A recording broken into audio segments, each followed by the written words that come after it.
하나님 말씀은 빌립보서 4장 21절부터 23절까지 보시겠습니다.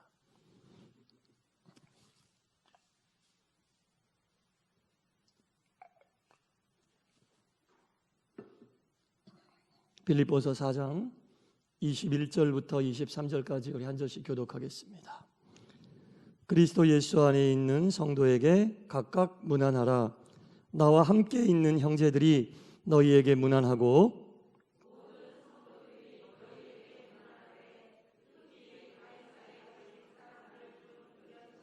다 같이 주 예수 그리스도의 은혜가 너희 심령에 있을지어다. 아멘. 할렐루야. 아멘. 자, 이제 빌립보서가 이제 오늘로서 끝이 납니다. 우리 수요일 저녁마다 같이 읽고 묵상했던 빌립보서를 오늘로 마치게 됩니다. 마지막 절을 보니까 주 예수 그리스도의 무엇이요? 은혜가, 주 예수 그리스도의 은혜가, 그리고 빌립보서 1장 2절, 1절과 2절은 연결이 되어 있는 건데 2절의 끝부분에 보면 은혜와 평강이 너희에게 있을지어다 라고 나옵니다. 그래서 이 빌립보서의 말씀은 은혜로 시작해서 은혜로 끝이 났다라는 겁니다. 이 빌립보서를 바울이 어디에서 썼다고 우리가 알고 있습니까? 감옥. 그렇죠. 감옥에서 이 글을 쓰고 있는데 은혜로 시작해서 은혜로 끝나는 이 말씀이 빌립보서 말씀이라는 거죠. 이 은혜라고 하는 단어를 감옥에 있는 사람이 사용할 수 있는 단어입니까? 장소에 따라 쓸 수 있는 단어가 있고 부적절한 단어가 있어요. 근데 이 은혜라고 하는 단어는 절대로 감옥에서는 쓸 수 없는 단어가 바로 이 은혜라고 하는 단어입니다.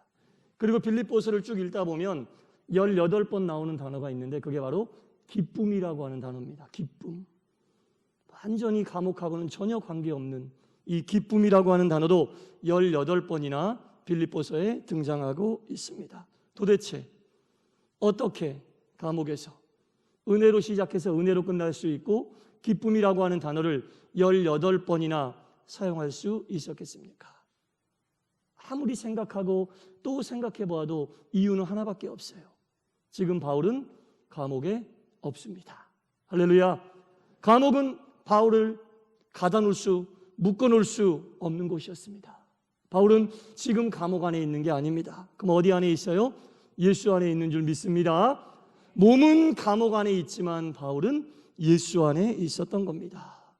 은혜와 기쁨이라고 하는 것은 환경을 통해 우리에게 주어지는 것이 아니다라는 것을 바울이 몸소 보여주고 있는 겁니다. 정말 은혜와 정말 기쁨은 환경이 우리에게 주는 것이 아니구나. 우리가 예수 안에 있느냐, 예수 안에 있지 않느냐가 그것을 결정해 준다라는 겁니다. 바울은 비록 감옥 안에 있었지만 주님 안에 있었고 은혜 안에 있었던 겁니다. 세상의 모든 것을 다 가져도 주님 안에 있지 않으면 세상에 있는 모든 것들이 우리의 공허함을 채워줄 수 없습니다. 세상의 것이 부족하다 할지라도 우리가 주님 안에 있다면 그 주님이 주시는 기쁨은 결코 빼앗아갈 수 없습니다. 여러분, 세상에 주는 기쁨은 뺏길 수 있는 거잖아요. 그죠? 왔다 갈 수 있는 거잖아요. 우리가 갖고 싶어도, 우리가 끝까지 놓치지 않고 싶어도 왔다 갈 수 있는 거잖아요. 우리 의지와 관계없이 왔다 갈 수 있고 뺏길 수 있는 게 세상에 주는 기쁨과 은혜 아니겠습니까? 그러나 주님께서 주시는 기쁨과 은혜는 주님이 아니고서는 결코 앗아갈 수 없는 것입니다. 주님께서만 그것을 우리에게 주실 수 있는 분이고 그것은 세상에 주는 기쁨과는 차원이 다른 기쁨과 은혜라는 겁니다. 주님이 주시는 은혜와 기쁨을 소유하신 여러분들이 되어 환경을 이기시고 늘 예수 안에 거하시기를 간절히 축원합니다. 그 안에 있을 때 바울에게 어떤 고백이 나왔냐면 빌립보서 1장 6절 말씀을 제가 읽어보겠습니다. 너희 안에서 착한 일을 행하신 이가, 착한 일을 시작하신 이가 그리스도 예수의 날까지 이루실 줄을 우리가 확신하노라. 내 계획이 이렇게 되기를 원했는데 계획대로 되지 않았어요. 예상대로 되지 않았습니다. 그래서 그 계획이 멈춰졌습니다. 나는 어찌할지 모르지만 그때 우리에게 주시는 은혜와 기쁨이 무엇이냐? 그 속에서 예수님께서, 그 속에서 하나님께서 나로 하여금 이 일을 시작하게 하셨는데 나는 멈추어 있지만 이 일이 결코 멈추어지지 않을 것이라는 확신을 갖게 된다는 거예요. 바울이 감옥에서 지금 그걸 느낀 거예요. 바울의 생각은 자유로운 몸으로 온 세계를 돌아다니면서 사명과 사역을 감당하고 선교하는 게 자기의 계획이었는데 하나님의 계획은 자유가 아니라 감옥이었어요. 하나님의 계획과 바울의 계획이 완전 다르죠. 우리의 계획과 하나님의 계획도 다를 수 있습니다. 바울의 계획과 하나님의 계획이 완전 다른 거죠. 자신의 자유로운 몸을 가지고 온 세계 만방을 돌아다니면서 복음을 전하는 것이 바울의 생각이었지만 하나님은 그 바울을 감옥에 두는 것이 하나님의 계획이었다는 얘기입니다. 감옥 안에 갇혀서는 아무것도 할 수 없습니다. 자유가 없습니다. 그러나 그때 바울이 깨달은 것은 내게 이 착한 일을 시작할 수 있도록 하신 이가 이 일을 온전히 진행하시고 이 일을 마무리하실 것이라는 확신이 들었다는 거예요. 하나님께서 우리에게 어떤 사명과 사역을 주시고 새로운 일을 시작하게 하실 때 우리의 계획은 조금 더 추진하고 싶고 조금 더 나가고 싶고 조금 더 왕성하게 활동하고 싶고 자유롭게 움직이고 싶지만 하나님의 계획은 그게 아닐 수가 있는 거죠. 그때 우리는 실망하고 좌절하고 낙심하고 낭망합니까? 아니잖아요. 어떻게 해야 돼요? 나에게 이 일을 시작하게 하신 이께서 지금도 이 일을 멈추지 않고 이 일을 마무리하실 것이라는 확신을 가져야 한다는 겁니다. 바울이 지금 딱 그거잖아요. 은혜 받고 열심히 온 세계를 돌아다니면서 목숨 걸고 사명사역 감당할 준비가 되어 있는데 하나님께서 감옥에 딱 가둬놓으시니 얼마나 좌절하고 얼마나 실망하고 이게 아닌가 싶고, 그런데 바울에게 그때 하나님이 주신 은혜가 이 일을 너에게 시작하게 하신 주님께서 결코 이 일을 멈추지 않을 것이라는 확신을 주셨다는 거예요. 그게 은혜죠, 여러분. 그게 믿음이죠. 실제로 바울은 감옥 안에 있으면서 이 일들이 돌아가고 있음을 깨닫고 느꼈다는 겁니다. 놀랍게도 한치의 오차도 없이 주님의 뜻과 섭리대로 복음이 전해지고 있음을 직접 체험할 수 있었다는 겁니다. 감옥에 들어오면 절대로 복음을 전할 수 없을 것이라고 생각했었는데 감옥에 있는 동안 아침부터 저녁까지 매일매일 2명씩 보초가 교대로해서 자기 자신의 앞을 매일매일 고정적으로 지켜주고 있는 거예요. 그때 당시 로마의 군인들은요, 노예들이 아니었어요. 정식 로마의 시민권을 가지고 있었던 정식 로마의 시민이었던 겁니다. 영향력이 있는 군인이었다는 거죠. 최정예 로마의 시민들에게 복음을 직접 전할 수 있는 기회가 생기게 됐다는 거죠. 바울이 밖에 나가 있었으면 로마의 시민들을 제대로 만나서 그들에게 말씀을 전할 수 있는 기회나 있었겠습니까? 이 바울이 생각하지도 못했던 방법을 통해 하나님은 로마의 시민들에게 매일매일 정기적이고 규칙적으로, 자기는 가만히 앉아 있는데 그 로마의 시민들이 규칙적으로 바울을 만나고 오는 거예요. 계속 바울을 만나러 오니까 그들 중에 은혜 받은 자들이 그 옆 사람에게 전하고 그 옆 사람에게 전하고, 그러다 보니까 그 감옥에 관련되어 있는 모든 관계자들이 주님을 만나는 거예요. 감옥을 청소하는 사람, 음식을 만들고 나누는 사람, 감옥에서 허드렛 일하는 사람들까지 모두 다 바울을 통해 복음을 접하게 된다는 겁니다. 이들은 정말 규칙적이고 꾸준하게 바울이라고 하는 위대한 사도를 통해 매일매일 제자 훈련을 받은 거예요, 여러분. 바울이 자유의 몸으로 있었더라면 이런 일들을 감당할 수 있었겠습니까? 이 사람들을 만나러 다니는 데만 시간이 얼마나 많이 걸리고 만나주지도 않았겠을 뿐더러 이렇게 하나님께서 시작하신 일이 은혜롭게 진행되고 있음을 깨닫거나 고백하기도 힘들었을 겁니다. 그래서 바울이 빌립보서 1장 12절과 13절에 이렇게 고백을 하잖아요. 형제들아, 내가 당한 일이 도리어 복음 전파의 진전이 된 줄 너희가 알기를 원하노라. 빌립보 교회 교인들은 바울이 지금 감옥에 들어앉아 있으니까 바울의 복음 사역이 멈춰진 줄 알고 걱정하고 근심하고 있는데 바울이 형제들아, 걱정하지 말아라. 아무 걱정하지 말아라. 내가 여기에 매여 있는 것이 도리어 복음 전파의 진전이 된 줄을 너희가 알아야 한다. 내 걱정하지 말고 꾸준히 하던 사명과 사역을 너희들도 진행해라. 하나님이 내 몸은 비록 감옥에 있지만 주님의 사역은 더 번창하게 하시고 더 왕성하게 하실 것이다. 아무 걱정하지 말아라 라고 바울이 이것을 감옥에서 깨달았어요. 여러분, 감옥에서 이거 중요한 겁니다. 여러분, 감옥에서 깨달았습니다. 모든 것이 부자유스럽고 모든 것이 멈춰져 있는 것 같고 내 뜻대로 내 계획대로 하려고 했었던 일이 마치 감옥에 들어앉아 있는 것처럼 차단되고 막혀 있다면 여러분, 거기에서 무엇을 깨달아야 되겠어요? 거기에서 빨리 벗어나게 해주십시오, 이 기도를 해야겠어요? 그 속에서 바울이 깨달았던 것, 나를 신앙의 길로 불러주신 그 하나님, 나로 하여금 이 사명을 감당하게 하신 그 하나님이 시작하신 그 일은 결코 멈춰지지 않고 그분께서 아름답게 마무리하실 것이라는 그것을 깨달아야 된다는 거죠. 감옥에 들어앉아 있는 것 같으면 그것을 깨달아야지, 여기에서 벗어나게 해 주시옵소서 이 기도를 할 게 아니라 그곳에, 여러분, 일체의 비결이 제가 뭐라고 그랬어요? 일체의 비결, 오늘 보니까 지지난주에 안 나오셨던 분 한 분도 안 계시네.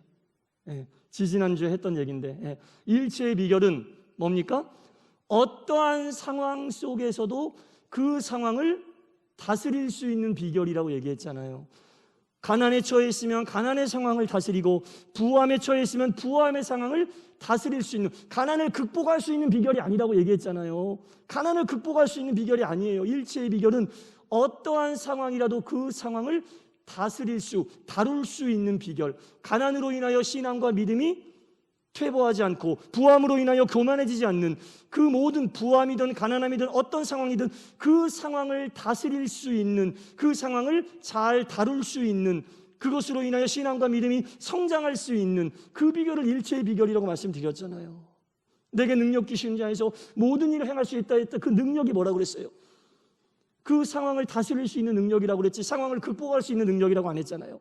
그 상황을 주시는 분도 주님이고 극복할 수 있게 해주시는 분도 주님인데, 주님께서 때가 되지 않으면 내가 아무리 벗어나게 해 주시옵소서 얘기해도 안 벗어나는 거예요. 못 벗어나는 거예요. 내가 그 상황에서 깨달을 것을 깨닫게 되고, 어떤 상황에 처해 있건 간에 그 상황을 주님이 주신 은혜로 받아들이고 다스리고 다루어서 내 믿음과 신앙 성장이 그 상황 때문에 성장할 수 있음을 깨닫게 되면 그때 주님이 거두어 가시는 건데, 단순하게 그냥 거두어 주시옵소서만 얘기하는 것은 일체의 비결이 아니에요. 일체의 비결과 능력 주시는 자 안에서 내가 모든 일을 행할 수 있다 할 때 그 능력은 상황을 다스리고 상황을 다룰 수 있는 능력을 얘기하는 거예요. 그래서 우리가 그런 상황, 감옥에 갇혀 있는 것과 같은 상황이 우리에게 온다면 벗어나려고, 극복하려고 그렇게 해달라고 기도하지 마시고 어떻게 기도해야 돼요? 이것으로 인하여 내게 유익이 되게 해주십시오. 내 영에, 내 신앙에 유익이 되게 해주십시오. 그리고 그럼에도 불구하고 주님의 이 계획하신 일은 착착착착 진행이 되고 있음을 또한 잊어서는 안 될 것입니다. 내가 보면 분명히 곡선인데 주님이 보면 직선일 수 있어요. 할렐루야. 내가 보면 곡선이에요. 내가 보면 돌아가는 거예요. 내가 보면 굉장히 멀리 빙글 돌아가는 거예요. 그러나 우리 주님이 보실 때는 내 눈의 곡선이 주님이 주실 때는 직선일 수도 있다는 겁니다. 내 눈의 곡선을 주님이 주시는 직선으로 믿고 그 길을 가는 것이 좁은 문으로 들어가는 거예요. 좁은 길로 가는 거예요. 그게, 주님 왜 나를 이 곡선의 길로 인도하십니까? 직선으로 좀 인도해 주십시오. 그것은 내가 볼 때, 인간의 눈으로 볼 때 곡선이지, 주님이 우리에게 제시하신 길이 가장 짧은 길이고 가장 빠른 길임을 믿으시기 바랍니다. 왜 주님이 제시하시는 그 길을 곡선으로 여깁니까? 주님이 가라고 하는 그 길이 가장 빠른 길이라는 겁니다.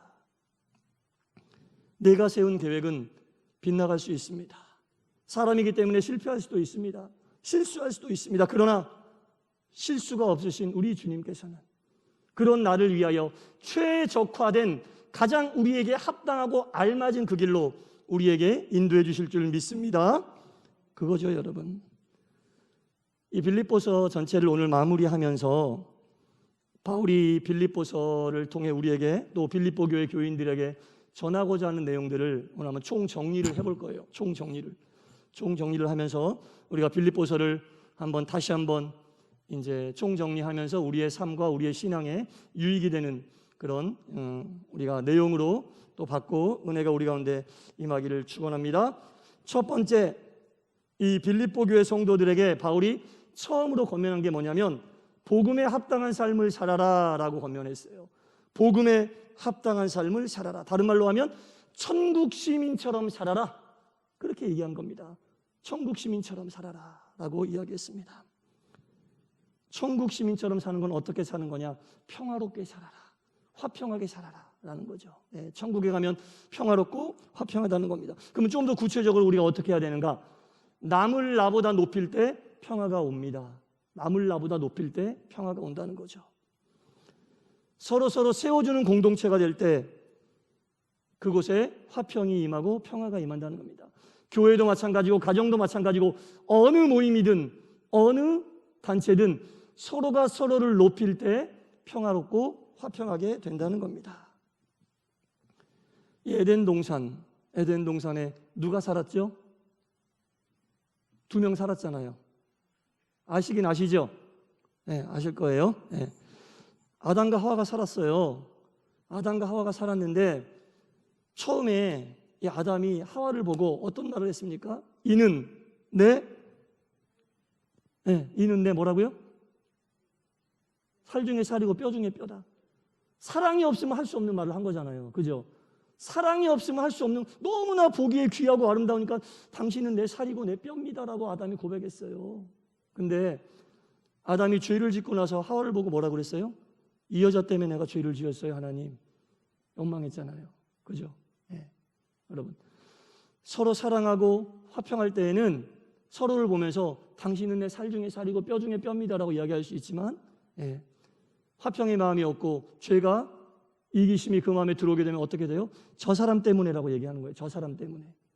그런 마음이 들어서는 거예요.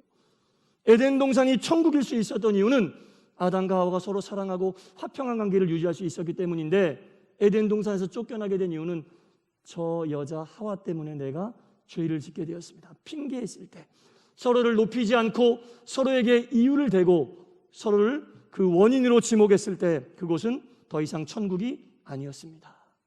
그런 거죠, 여러분. 복음에 합당한 삶을 살아라라고 바울이 이야기한 것은 서로를 보면서 이는 내 뼈 중에 뼈요 살 중에 살이요, 하나님이 맺어주신 한 가족이고 은혜로운 관계임을 알 때 그것은 천국이 되는 것이고, 당신 때문에라고 하는 이야기가 나올 때 그것은 천국이 아닌 거예요. 복음에 합당한 삶을 사는 공간이 안 되는 거예요. 가정에서도 마찬가지 아닙니까? 직장에서도 마찬가지 아닙니까? 당신 때문에라고 하는 이야기가 나오기 시작하면 그것은 지옥이 되는 거예요.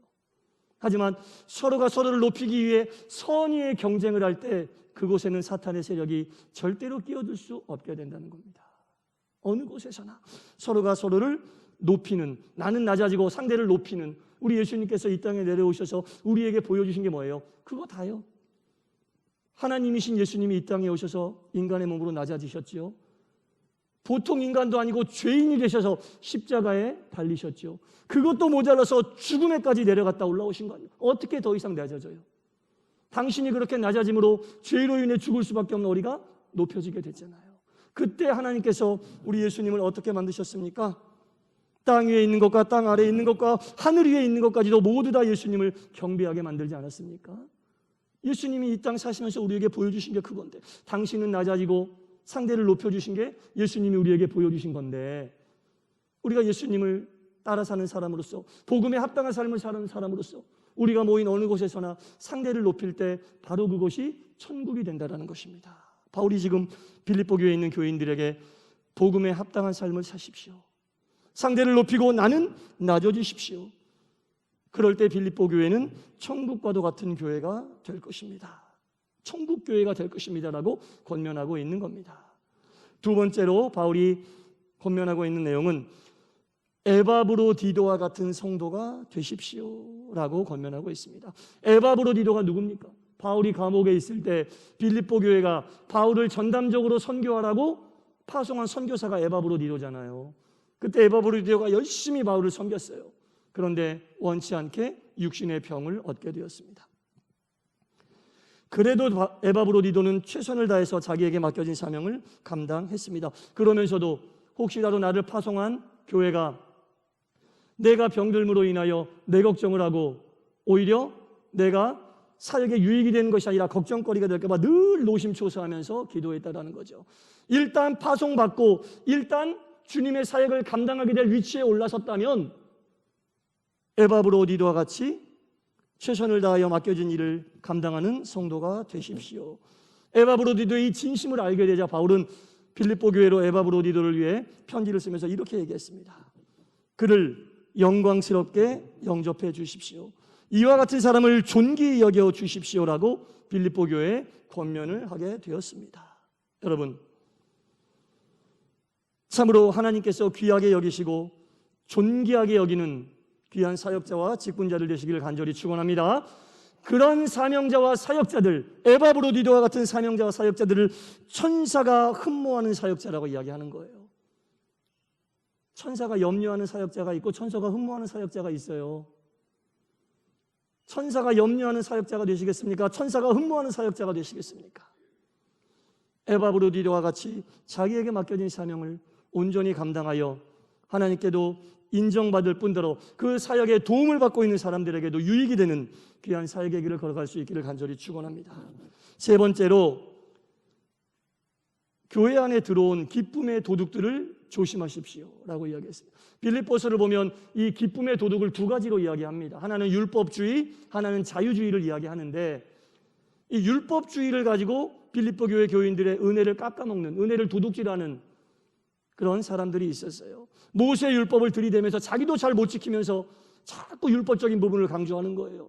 형식을 자꾸 내세우는 거예요. 제가 이 율법은 뭘 기억해야 된다고 말씀드렸죠?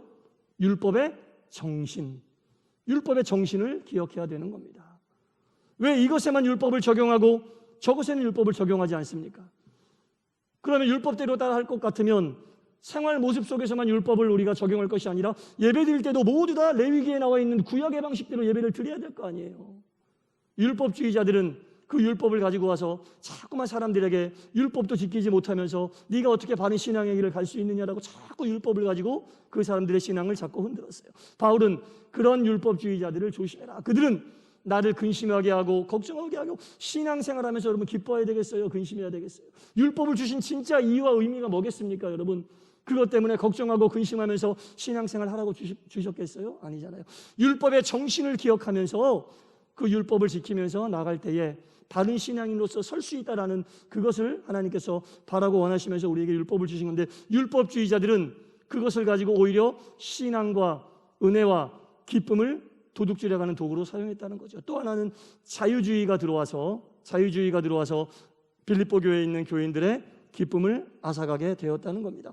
참된 기쁨을 뺏어가고 자꾸 사람의 생각을 가미시키면서 교회의 본질을 흔들어 놓고 말씀과 기도와 예배에 집중해야 되는데 자꾸 다른 인간의 생각을 가미시킴으로 그 본질에서 자꾸 벗어나게 하는 거예요. 교회는요, 여러분, 오직 예수 그리스도의 중심에 복음주의만이 바로 서야 합니다. 할렐루야.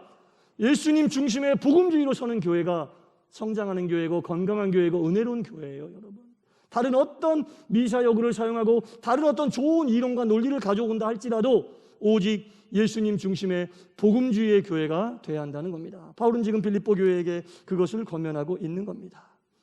그리고 또한 빌립보에 있는 교인들에게 바울이 권면하기를 모든 자신이 또 추구했었던 것들이에요. 자신이 추구했었던 모든 세상에서의 성공과 유익을 배설물처럼 여기게 되었다. 자기의 경험상 그렇게 얘기한 겁니다. 바울은요, 그 유대교의 심취에 있어서 그곳에서 뿌리를 내렸다면 사내들인 공회의 공회의원이 될 수 있었어요. 지금으로 얘기하면 국회의원이 되는 거예요. 또한 권력을 가질 수도 있었을 거고 부도 누릴 수도 있었을 겁니다. 그러나 바울이 주님을 알게 되고 이것들은 내 세상의 보석으로 여기고 내가 가지고 싶었던 거지만 더 귀하고 반짝반짝거리는 보석과 보물을 발견했을 때 그것이 시시해졌다는 거예요. 배설물로밖에 느껴지지 않았다는 겁니다.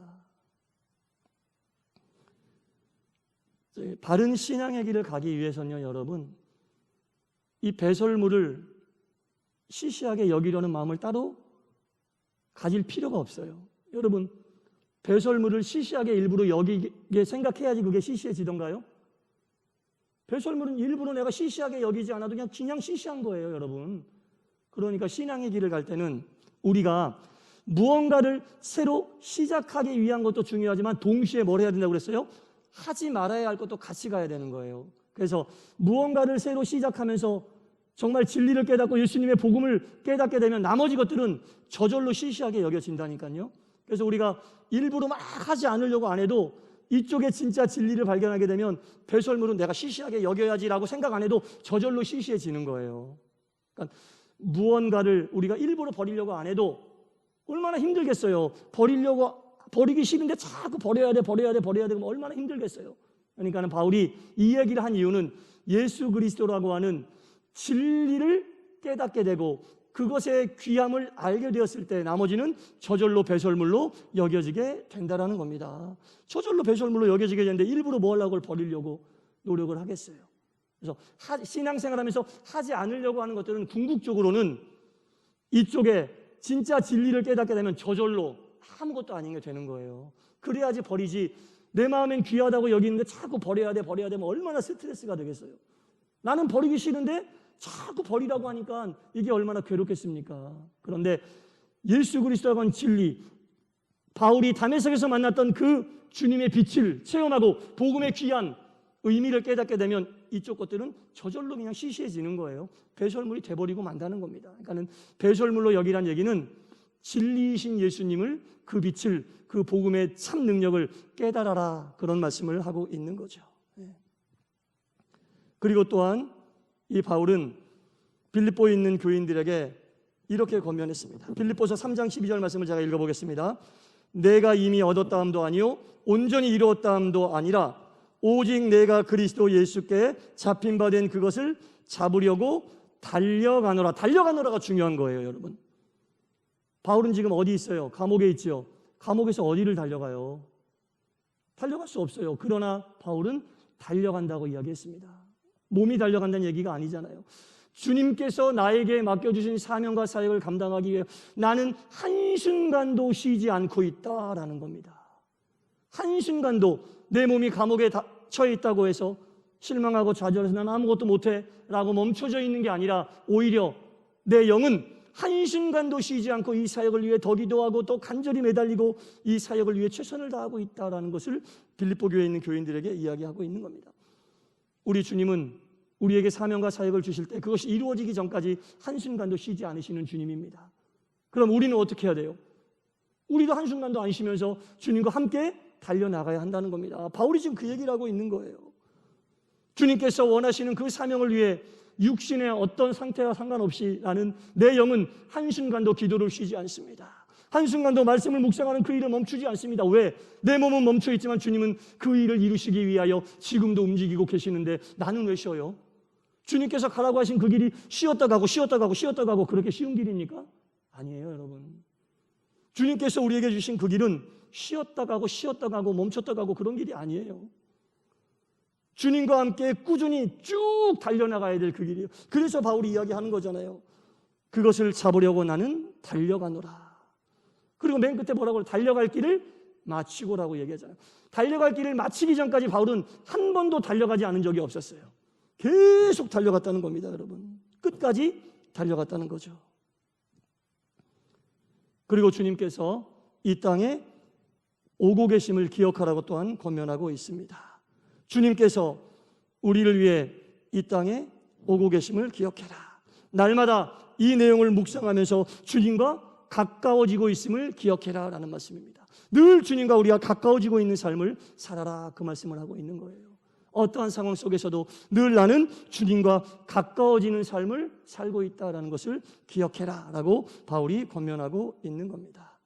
사랑하는 성도 여러분, 이 빌립보서는 은혜로 시작해서 은혜로 끝이 나는 귀한 서신서인데 이 바울이 빌립보 교회에 있는 이 교인들에게 주님이 주시는 은혜와 주님이 주시는 기쁨은 절대로 환경의 영향에 의하여 움직일 수 없는 것이라는 것을 이야기하면서 그 감옥에 갇혀있던 바울의 모습을 보면서 내 모습을 당신들이 좀 보면서 이런 것들을 권면하고 있으니 당신들은 자유의 몸이니 당신들이 속해 있는 그 교회에서 빌립보 교회를 위하여 이렇게 하십시오. 그러면 내가 감옥에서 느꼈던 이것을, 이 은혜를, 이 기쁨을 느끼고 깨달을 수 있게 될 것입니다 라고 바울이 권면하고 있습니다. 사랑하는 성도 여러분, 모든 일은 은혜로 시작해서 은혜로 맞춰져야 합니다. 은혜로 시작해서 은혜로 맞춰져야 합니다. 왜냐? 우리는 주님의 은혜가 아니면 한순간도 제대로 살 수 없는 존재이기 때문입니다. 그리고 그 은혜라고 하는 것은 제가 오늘 새벽에도 말씀드렸지만 은혜를 바라고 원하고 사모하는 자들에게만 보이는 거예요. 주님이 은혜를 베푸셔도 그것이 은혜인지 모르고 깨닫지 못하면 그 은혜가 될 수 없는 거예요. 항상 마음에 은혜를 간절히 사모하시기 바랍니다. 은혜는 사모하는 자들에게 그 은혜가 보여지고 그 은혜가 보여질 때 감사하게 되고 그때 그 위에 더 큰 은혜가 임하게 될 줄 믿습니다. 은혜의 크고 작음은 내가 판단하는 게 아니에요. 주님이 합당한 은혜를 합당하게 부어주신다는 겁니다. 그래서 항상 우리는 은혜로 시작해서 은혜로 끝을 내야 한다는 이 사실, 항상 그리고 우리는 은혜를 사모하면서 살 때 그 은혜 위에 은혜가 임하게 된다는 이 귀한 사실을 기억하시고 빌립보서가 주는 이 교훈을 통해 하나님께 영광 돌리시고 몸된 교회를 온전히 세우는 귀한 동산의 성도님들 되시기를 간절히 축원합니다. 기도하겠습니다. 하나님 아버지, 빌립보서를 통해 바울이 빌립보 교회 교우들에게 권면한 이 서신서를 저희들이 살펴보고 묵상하고 은혜를 받았습니다.